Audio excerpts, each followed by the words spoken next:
Hello everyone, welcome back to my channel commerce future. Class 12 accounts में एक chapter है आपका कंपनी अकाउंट। इसमें हम लोगों को इशू ऑफ शेयर पढ़ना है। आज के इस वीडियो में हम लोग सबसे पहले समझने से शुरू करेंगे कि आखिर कंपनी क्या होता है। इसके बाद में हम लोग कंपनी के account, issue of share and आगे बढ़ते हैं। सबसे पहले हम लोगों को समझना क्या होगा कि आखिर कंपनी क्या होता है, इसका मीनिंग क्या होता है, डेफिनेशन क्या होता है, इसका कैरेक्टरिस्टिक क्या होता है। तो हम लोग शुरू करते हैं इसके मीनिंग को समझने से। तो कंपनी जो है एक आर्टिफिशियल पर्सन है जिसको कि क्रिएट किया गया है लॉ के द्वारा, जो कि एक सेपरेट लीगल एंटिटी है जो अपने मेंबर्स से अलग होता है। मेंबर्स कौन होते हैं इसके? तो शेयर होल्डर्स होते हैं। शेयर होल्डर्स का एक वॉलंटरी एसोसिएशन होता है, यानी कि पर्सन्स का एक वॉलंटरी एसोसिएशन होता है। ये साथ में आते हैं ताकि किसी तरीके के बिजनेस को जो है वो कैरी ऑन कर सके या किसी एक कॉमन ऑब्जेक्टिव को जो है वो पूरा कर सके। जनरली ये ऑब्जेक्टिव क्या होता है? प्रॉफिट को अर्न करना। बहुत सारे लोगों ने डेफिनेशन दिया है कंपनी का। इन्हीं सभी में से एक डेफिनेशन जो एल.एच. हेनेस ने दिया है, इनके अकॉर्डिंगली कंपनी क्या है? एक आर्टिफिशियल पर्सन है जिसको क्रिएट किया गया है लॉ के द्वारा, जिसका कि एक सेपरेट एंटिटी है और साथ में इसका परपेचुअल सक्सेशन होते रहता है। परपेचुअल सक्सेशन हम लोग आगे में समझेंगे।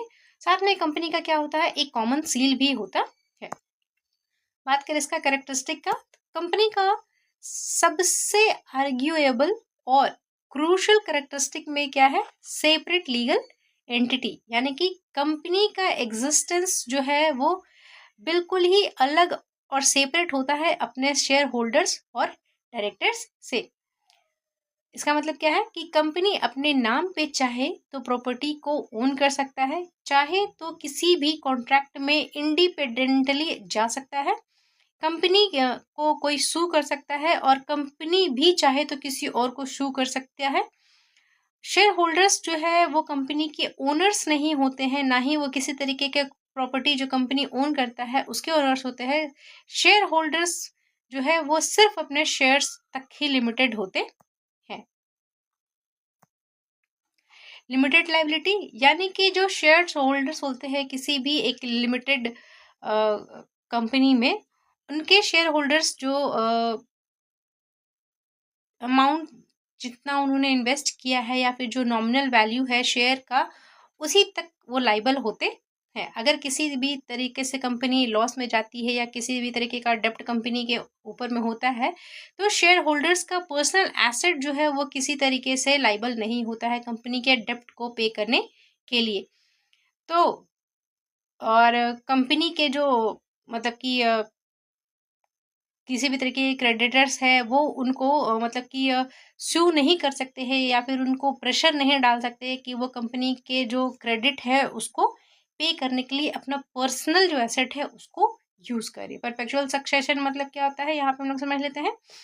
कंपनी जो है वो अनइंटरप्टेड रहता है अपने एग्जिस्टेंस को लेकर के, यानी कि कंपनी में किसी का डेथ हो जाए, कोई इंसॉल्वेंट हो जाए या फिर किसी का रिटायरमेंट हो या उसके डायरेक्टर्स जो है वो बदल जाए, कंपनी के मेंबर्स जो है वो आते और जाते रहेंगे, लेकिन कंपनी जो है वो हमेशा चलते रहेगा जब तक कि कंपनी को लीगली वाउंड अप ना कर दिया जाए, यानी कि कंपनी को लीगली तरीके से बंद ना कर दिया जाए। कॉमन सील, पहले के समय में कॉमन सील जो है वो ज़रूरी होता था, लेकिन अब ये है वो क्या है? ऑप्शनल हो चुका है। लेकिन पहले जो है वो काफ़ी एक सिग्निफिकेंट रोल जो है वो प्ले करता था। कंपनी जो है एक आर्टिफिशियल पर्सन है और कंपनी जो है वो किसी भी डॉक्यूमेंट को अपने से साइन नहीं कर सकता। इसीलिए पहले के समय में क्या होता था कि कॉमन सील यूज़ किया जाता, जिसके ऊपर में कंपनी का नाम जो है वो गुदा हुआ रहता था और इसके ऑफिशियल्स जो होते थे वो डॉक्यूमेंट पे उस कॉमन सील को लगा करके उसके ऊपर में साइन कर देते थे, ताकि वो जो डॉक्यूमेंट है वो एक वैलिड डॉक्यूमेंट बन जाए। लेकिन कंपनी एक्ट 2013 आया, इसमें इस चीज़ को ऑप्शनल कर दिया गया है। अगर दो डायरेक्टर्स या फिर कोई एक डायरेक्टर भी अगर एंड द कंपनी के सेक्रेटरी का अगर उस पर साइन हो जाता है, तो वो जो है वो ट्रेडिशनल फीचर यानी कि सील के बराबर काम करता है। ट्रांसफरेबिलिटी ऑफ शेयर, मतलब कि अगर किसी पब्लिक कंपनी में अगर आपके पास में शेयर है तो आप चाहे तो उसको फ्रीली जो है वो ट्रांसफ़र कर सकते हैं, जितनी बार चाहे शेयर होल्डर्स जो है वो चाहे शेयर्स को खरीद सकते हैं, बेच सकते हैं कंपनी के ऑपरेशंस को बिना अफेक्ट किए। इससे क्या होता है कि इन्वेस्टर्स के पास में लिक्विडिटी जो है वो बना हुआ है। लेकिन यही चीज़ प्राइवेट कंपनीज में जो है थोड़ा सा रिस्ट्रिक्शंस है अपने शेयर को ट्रांसफ़र करने को लेकर के। Separation of owners and management, ownership and management, यानी कि कंपनी स्पेशली जो बड़ी वाली होती है कंपनीज, उनके शेयर होल्डर्स और उनके जो मैनेजमेंट यानी कि बोर्ड ऑफ डायरेक्टर जो है वो जनरली अलग अलग लोग होते हैं। शेयर होल्डर्स जो है वो इलेक्ट करके लाते हैं बोर्ड्स ऑफ डायरेक्टर को वो, और ताकि बोर्ड ऑफ डायरेक्टर जो है वो कंपनी को अच्छे तरीके से मैनेज कर सके, क्योंकि जो बोर्ड ऑफ डायरेक्टर जो चुन के आते हैं वो प्रोफेशनल लोग होते हैं, उनके पास में क्वालिफिकेशन होता है, ताकि वो कंपनी को अच्छे तरीके से मैनेज कर सके और एफिशिएंट ऑपरेशन जो है वो कंपनी का होता रहे। Capacity to sue and be sued, ये अभी हम लोग डिस्कस की, यानी कंपनी के ऊपर में भी कोई चाहे तो केस कर सकता है, और कंपनी चाहे तो कंपनी भी किसी और के ऊपर में केस कर सकता है। कंपनी एक आर्टिफिशियल पर्सन है, यानी कि एक लिविंग बीइंग नहीं है, इसको सिर्फ लॉ के द्वारा बनाया गया है, लेकिन इसके जितने भी लीगल राइट्स होते हैं वो सिमिलर होते हैं नेचुरल पर्सन के जैसा ही। ऑल्दो ये ह्यूमन एजेंट्स के थ्रू यानी कि अपने डायरेक्टर्स के थ्रू काम करता है, लेकिन फिर भी इसके जो राइट्स है वो जनरल नॉर्मल ह्यूमन जो नेचुरल ह्यूमन बीइंग है उन्हीं की तरह होता है।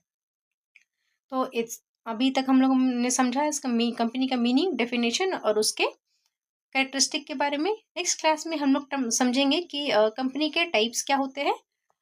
अगर आपको ये वीडियो अच्छा लगा हो तो लाइक कीजिए, अपने फ्रेंड्स के साथ में इसको आप शेयर भी कर सकते हैं। इसी तरीके के वीडियोस के साथ में बने रहने के लिए आप हमारे चैनल को सब्सक्राइब भी कर सकते हैं।